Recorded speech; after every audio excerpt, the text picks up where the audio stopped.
আমাদের জীবনে ভুল ভ্রান্তিতে মৃত্যুকে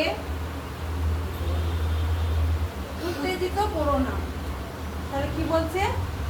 জীবনে ভুল ভ্রান্তি, ঈশ্বর বলছে কি জীবনের ভুল ভ্রান্তি আমরা কে মৃত্যুকে ডেকে আনি। ঈশ্বর কিন্তু মৃত্যু চায় না। ঈশ্বর যথা সময় প্রত্যেকটা মানুষকে দিয়েছে। আমাদের মৃত্যুর বয়স হচ্ছে কি 120 বছর, একটা সমাপ্ত বয়স হচ্ছে কি 120 বছর। কিন্তু এখানে ঈশ্বর কি বলছে?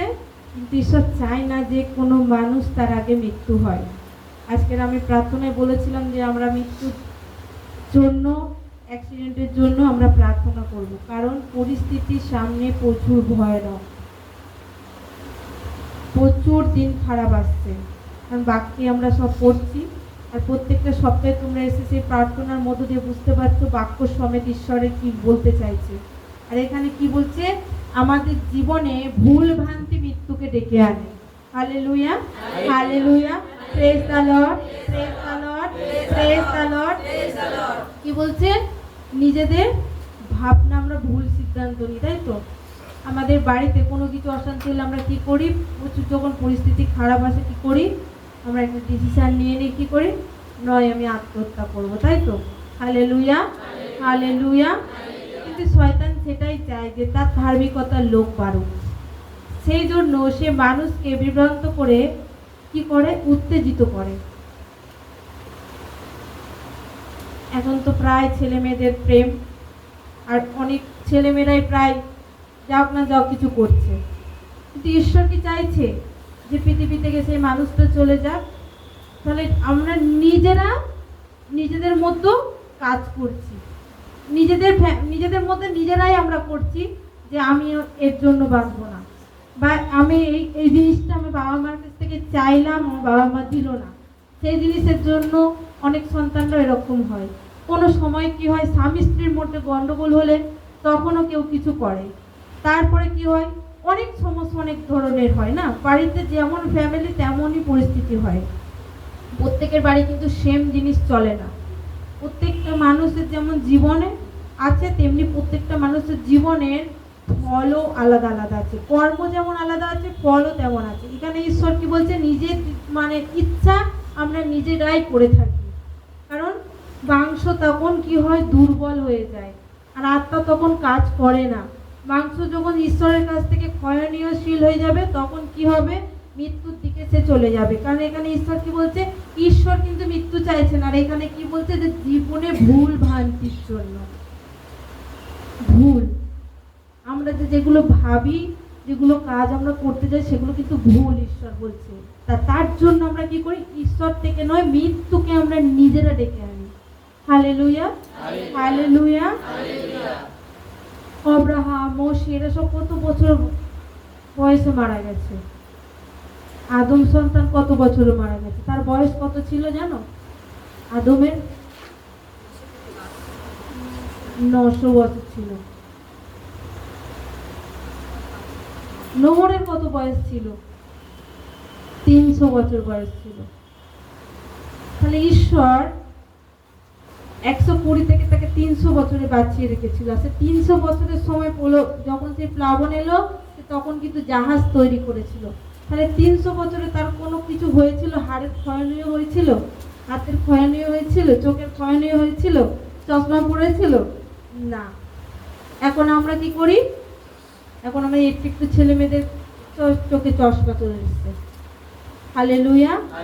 কারণ আমরা যে জ্ঞান পাওয়ার, আশিস পাওয়ারে আমরা কিন্তু পাই না, যার জন্য আমরা ভুল ভ্রান্তি সবসময় ভেবে থাকি। আর ভাবাতে শয়তান আমাদের এন্ট্রি নেয়।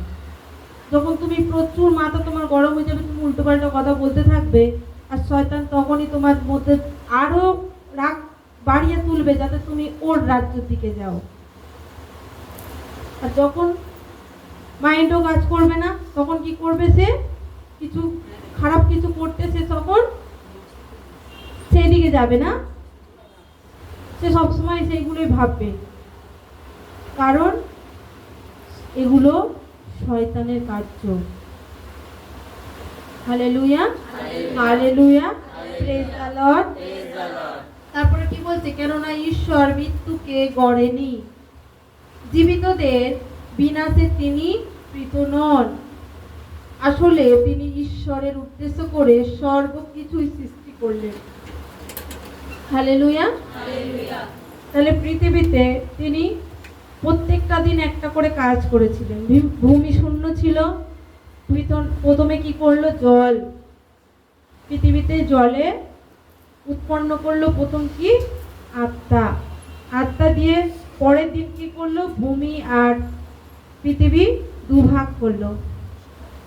তাহলে প্রত্যেকটা কাজ ঈশ্বর পরপর পরপর কিন্তু করেছেন। আর আদম হওয়াকে লাস্ট দিন যখন গড়লেন, বিশ্রাম করলেন, তিনি সমস্ত যখন উদ্ভিদ বানাচ্ছিল তখন প্রভু বলল কি, এটা তোমাদের ঔষধের জন্য দিলাম, এই ফলের উপরে তোমরা এই ওই বইয়ে ভালো ভালো আছে, ওইটা পড়তে শুনতে ভালো লাগে। আদি পুস্তকে প্রথম অধ্যায়ে বলছে যে এইগুলো তোমাদের জন্য দিলাম, তোমরা এদের উপর কর্তৃত্ব করবে, সবজি ফল তোমাদের খাদ্য রূপে দিলাম। মনুষ্য প্রত্যেকটা জিনিসের উপরে কর্তৃত্ব করবে। ঈশ্বর আমাদেরকে এতটা ভালোবেসেছে, সবজি যাতে আমাদের খাওয়ার প্রয়োজন, ফল আমাদের খাওয়ার প্রয়োজন, জল আমাদের প্রয়োজন, সমস্ত কিছু ঈশ্বর আশীর্বাদ দান রূপে আমাদের দিয়েছে। ঈশ্বর আমাদেরকে কত ভালোবাসা, কিন্তু ঈশ্বর কেন বলছে যে আমি তাদের মৃত্যু চাই না, তার দেহ একদিন ক্ষয় হবে কিন্তু তার আত্মাটা আমার কাছে গচ্ছিত থাকবে। Hallelujah, hallelujah. ঈশ্বর চাইছে না যে আমরা যেন সেই কষ্টের মধ্যে থাকি, দুঃখের মধ্যে থাকি, কারণ দুঃখ কষ্ট সবসময় শয়তান দিতে চায়, ঈশ্বর নয়। ঈশ্বর বলছে কি তুমি আনন্দ করো, আনন্দ করো এক প্রথম দিনের জন্য, যে চোখ বন্ধ করে ঘুমাচ্ছ, পরের দিন সকাল দেখতে পাচ্ছ, সেইটার জন্য আনন্দ করো। সমস্ত দিন আমি একটা দিন দেখতে পেলাম, কত মানুষের জীবনে দিন নেই, আজকে দিনটা আমি দেখতে পেলাম, তাই ঈশ্বরের জন্য আনন্দ করো। সমস্ত কিছু যে আমাদের তুমি খাদ্য দিয়েছো, বস্ত্র দিয়েছো, সমস্ত কিছু যে ধন্যবাদ দাও, তার স্তুতি উচ্চারণ করো, তাহলে আমরা কি ঈশ্বরের সঙ্গে থাকতে পারবো, তাহলে কি শয়তান আমাদের কোনো দিকে হারাতে পারবে না। যখনই সে শয়তান আসবে, সে বুঝে যাবে এই ব্যক্তি একটা প্রার্থনার লোক, এই ব্যক্তি একটা তার জীবনে বাক্য আছে, বাক্য স্বয়ং ঈশ্বর, তার জীবনে সে বাক্য আছে যখন ঈশ্বরের সঙ্গে আছে। Hallelujah, hallelujah, praise the Lord, praise the Lord. কি বলছে কি পৃথিবীর যত প্রাণী সবই তো সুস্থ, সত্যি তো। এটা পাখি পশুকে দেখো, তার কোনোদিন জ্বর রোগ নালা দেখা গেছে? মৃত্যু হয়তো মারা গেছে দেখতে পাচ্ছে, কিন্তু তার সে কি বলতেও পারে না, সে কিছু করতেও পারে না, কিন্তু তার কিছু হয় না। কিন্তু ইচ্ছা করে যদি তার উপর আমরা কিছু চাপিয়ে দিই, তখনই তার শরীর খারাপ করবে।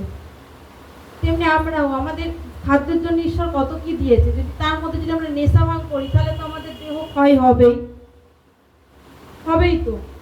যদি আমরা একটা জিনিস আমরা জানি, এটা আমার ঈশ্বর একটা ছোট্ট হার্ট দিয়েছে, তা যে হার্টের মধ্যে যদি আমরা যদি 8-10টা যদি সমানে যদি বিড়ি খেয়ে যায়, তাহলে হার্টটা কি কাজ করবে?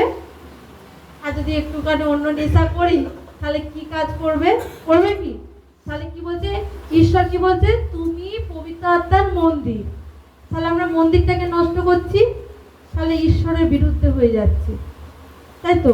ঈশ্বরের বিরুদ্ধে যখন আসে কি, তখন আমার একটা রোগ হয়ে গেল, তখন ঈশ্বরের কাছে এসে বলবো বাঁচাও প্রভু, বাঁচাও প্রভু। তখন ঈশ্বর কি করবে? কি করবে? কি করবে ঈশ্বর? তার জন্য আগে বাক্য তোমায় দেওয়া হয়েছে, মানে ঈশ্বর বলেছে যে তোমার দেহ পবিত্র আত্মার মন্দির, তুমি পবিত্র হলে ঈশ্বর তোমার কাছে থাকবে। Hallelujah, hallelujah, hallelujah.